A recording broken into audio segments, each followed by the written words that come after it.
हमारी एज जब 60 और 80 के बीच की होती है, उस समय हमें कुछ फिजिकल डिसेबिलिटी महसूस होती है या कुछ शरीर में कमजोरी महसूस होती है।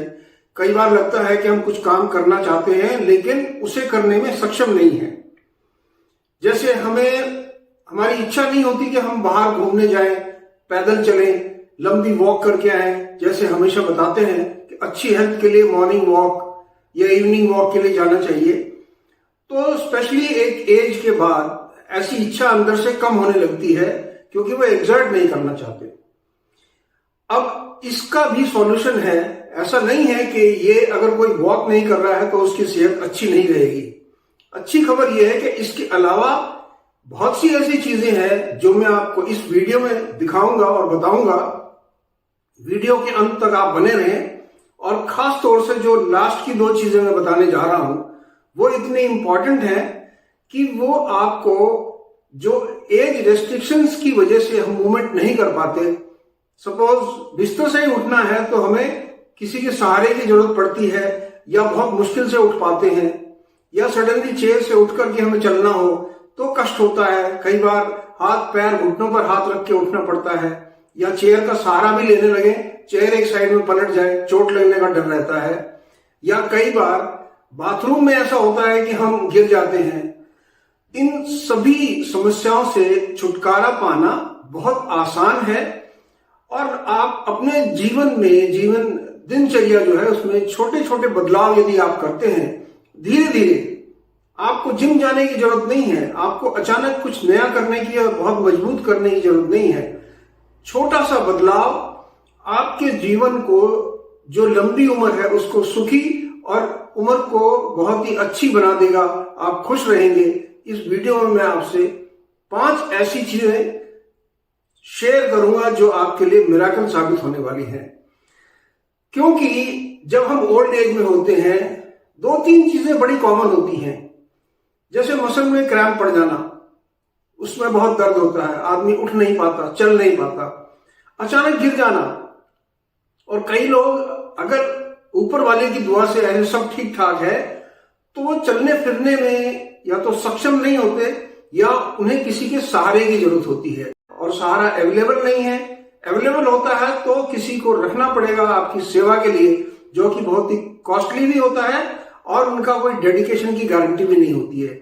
इसलिए अपने आप को लास्ट डे ऑफ लाइफ तक एक्टिव रखने के लिए, इंडिपेंडेंट रखने के लिए ये 5 चीजें मैं आपको बताने जा रहा हूं, जिससे कि आपकी जीवन सुखद, लंबा और एनर्जीवान होगा। सबसे पहली और सबसे इंपॉर्टेंट चीज होती है, एक एज के बाद आपको भरपूर नींद लेनी चाहिए। सोना कम से कम 8 घंटे। जो बुजुर्ग हैं वो 10 घंटे तक भी सो सकते हैं। जिस तरह बच्चे ज्यादा सो सकते हैं, 8 से 10 घंटे, 8 घंटे तो मिनिमम है।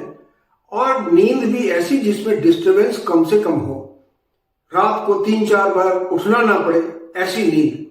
जब आप ऐसी नींद लेते हैं तो आपके अंदर जो इंप्रूवमेंट होता है या जो आपको फायदा मिलता है वो है, सबसे पहले तो आपकी बॉडी रिपेयर होती है। जब आप सो रहे होते हैं आपका जो बॉडी मेटाबॉलिज्म है वो अच्छा बनने लगता है, आपको मन की शांति मिलती है। आपने देखा होगा कई बुजुर्ग अगर उनकी नींद पूरी नहीं होती तो चिड़चिड़ापन रहता है, या कई चीजों को भूलने की बहुत जल्दी आदत हो जाती है।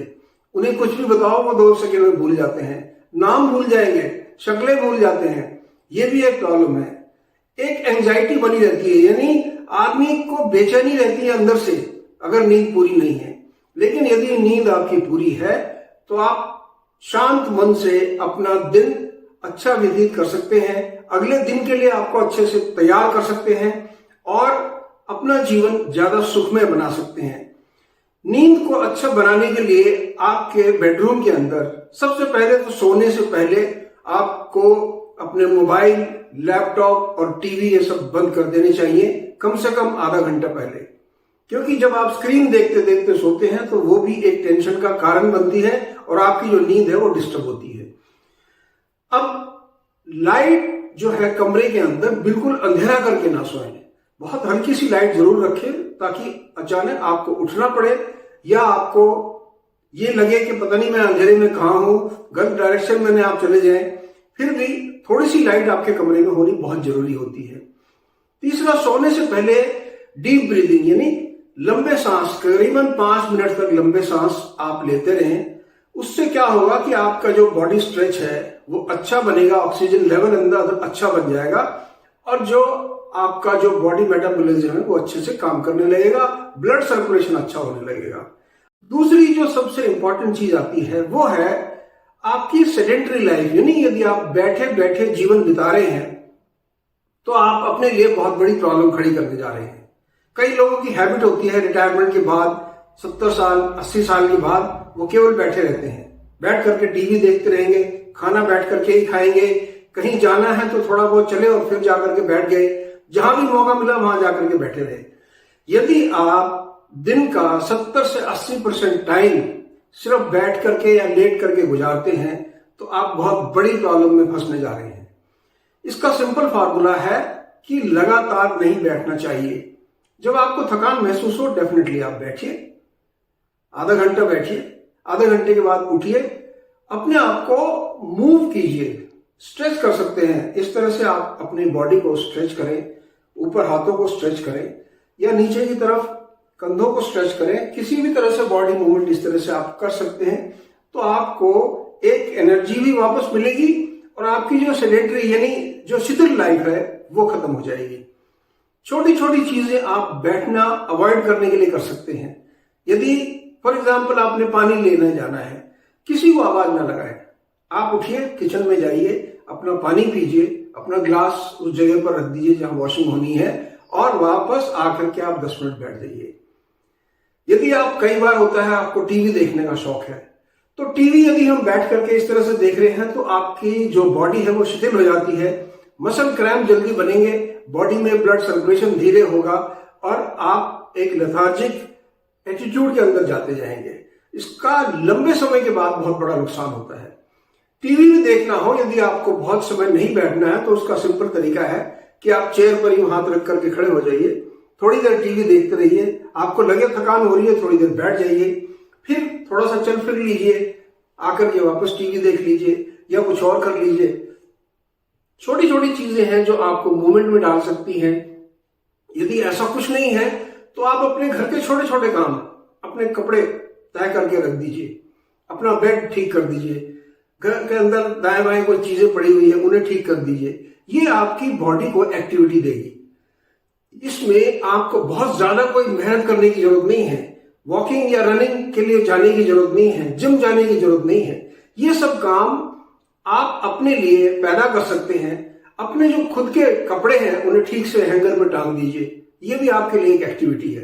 एक एज के बाद ये छोटी छोटी जो एक्टिविटी है ये बॉडी को चुस्त दुरुस्त रखेंगी और बॉडी को रिपेयर करती रहेंगी। जो आपकी मसल्स हैं वो मसल पावर कहीं से नहीं आएगी एक एज के बाद, लेकिन आपकी जो मसल्स हैं वो क्रैम्प यानी उनमें दर्द होने से बचेगा, स्टिफ नहीं होंगी। जो अकड़ जाती हैं मसल्स बुढ़ापे में वो थोड़ी नरम रहेंगी और आपको कंफर्टेबल महसूस होगा। तीसरा जो इंपॉर्टेंट फैक्टर आता है वो है धूप लेना, क्योंकि विटामिन डी एक एज के बाद 70-80 साल के आसपास जाकर के आपकी बॉडी के अंदर जो विटामिन डी पैदा होती है, जो आपकी बोन्स को मजबूत करती है, उसकी कमी होने लगती है। इसीलिए बहुत से बुजुर्ग में आप देखा होगा कि जरा सा झटका लगा उनकी कोई हड्डी टूट जाएगी, थोड़ा सा वो गिर गए बैकबोन में फ्रैक्चर आ गया या हिप जॉइंट में फ्रैक्चर आ गया। ये इसलिए होता है क्योंकि आपकी जो विटामिन डी लेवल है बॉडी के अंदर कम हो गया है।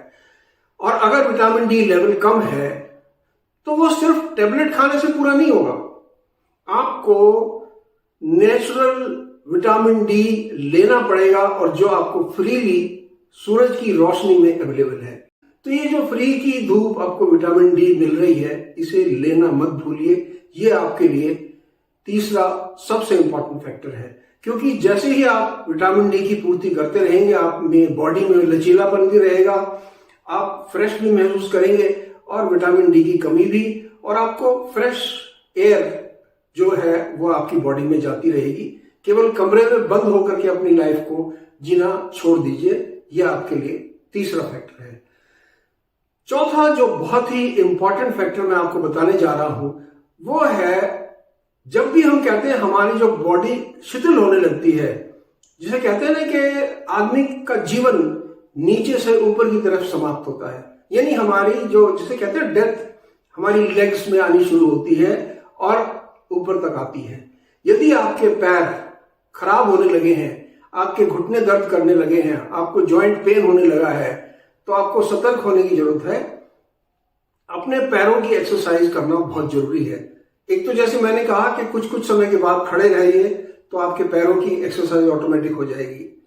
यदि आपके पास ऑप्शन है तो लिफ्ट का यूज ना करके एक दो जो फ्लोर है वो सीढ़ी से जाइए आप, उससे भी आपकी लेग मसल्स को थोड़ी एक्सरसाइज मिलेगी। मैं ये नहीं कह रहा हूं कि आप 20 स्टोरी तक लिफ्ट ना यूज करें और सीढ़ी यूज करें। एक दो अगर फ्लोर आप यूज करेंगे सीढ़ियों का तो आपकी लेग मसल्स को डेफिनेटली छोटा छोटा इंप्रूवमेंट डेली मिलता रहेगा। जब आप बिस्तर पर भी बैठे हैं या आप चेयर पर बैठे हैं, अपनी लेग को यूं स्ट्रेच कर लीजिए। स्ट्रेच करने के बाद जो आगे का पंजा है उसको इस तरह से मूव कीजिए, रोटेशन में मूव कीजिए, दाएं बाएं वापस मूव कीजिए। इस तरह से जब आप अपने बॉडी को और अपनी लेग्स को मूव करेंगे, उनके अंदर लचीलापन भी आएगा, आपकी जो मसल्स हैं वो मजबूत भी होती जाएंगी। यही एक्सरसाइज आपके हाथों के लिए, यही एक्सरसाइज आपकी गर्दन, आईज सबके लिए लागू है। आपकी वेस्ट धीरे से यूं टर्न कीजिए, वापस टर्न कीजिए। बहुत जल्दी जल्दी और झटका देके काम करने की जरूरत नहीं है। एक एज के बाद बिल्कुल शांति से हर चीज होनी चाहिए। तो ये जब आप लेग मसल्स को मूव करेंगे, कई बार आप थोड़ा सा यूं झुक जाइए, फिर धीरे से खड़े हो जाइए। मैं उठक बैठक लगाने के लिए नहीं कह रहा हूं, बहुत छोटा, जिसे उठक बैठक का 1/10 थोड़ा सा यूं कर लीजिए, वापस आ जाइए। इसी से जो आपकी लेग मसल्स हैं वो एक्टिव रहेंगी और आपकी जो प्रॉब्लम है घुटनों में दर्द की, चलने में दिक्कत की, ये सब आपसे दूर रहेंगी। और सबसे बड़ी बात, आप इंडिपेंडेंट रहेंगे, यानी खुद उठ करके अपने बाथरूम जा सकते हैं, खुद उठ करके अपने काम कर सकते हैं, किचन में जा सकते हैं, छोटे मोटे काम अपने आप कर सकते हैं, गार्डन तक जा सकते हैं। अगर आपको शौक है तो छोटी मोटी गार्डनिंग कर सकते हैं। गार्डनिंग करते समय भी या किसी भी काम को करते समय आपको बहुत ज्यादा झुकने की जरूरत नहीं है, क्योंकि ज्यादा झुकने से कई बार हमारा एक एज के बाद बीपी बढ़ने लगता है। इसलिए यदि आप गमलों में भी कोई काम कर रहे हैं गार्डन में, तो छोटे स्टूल या चेयर पर बैठ जाइए और अपना धीरे धीरे काम करता रहिए, उससे भी आपको कंफर्टेबल महसूस होगा। तो ये चौथा आपका फैक्टर है। पांचवा जो सबसे इंपॉर्टेंट मैं बताना चाहता हूं वो ये है कि आपको योगा और मेडिटेशन। अब आप कहेंगे कि साहब मेरा तो मन ही नहीं करता है योगा मेडिटेशन का। पहले तो मैं योगा मेडिटेशन का आपको बेनिफिट बता देता हूं। आपको बैलेंस बनाता है, मेंटल स्टेबिलिटी देता है, पीस ऑफ माइंड देता है, यानी मन की शांति और दिमाग की शांति आपको प्रदान करता है। ये जो भटकाव रहता है हमारे अंदर उसको दूर करता है।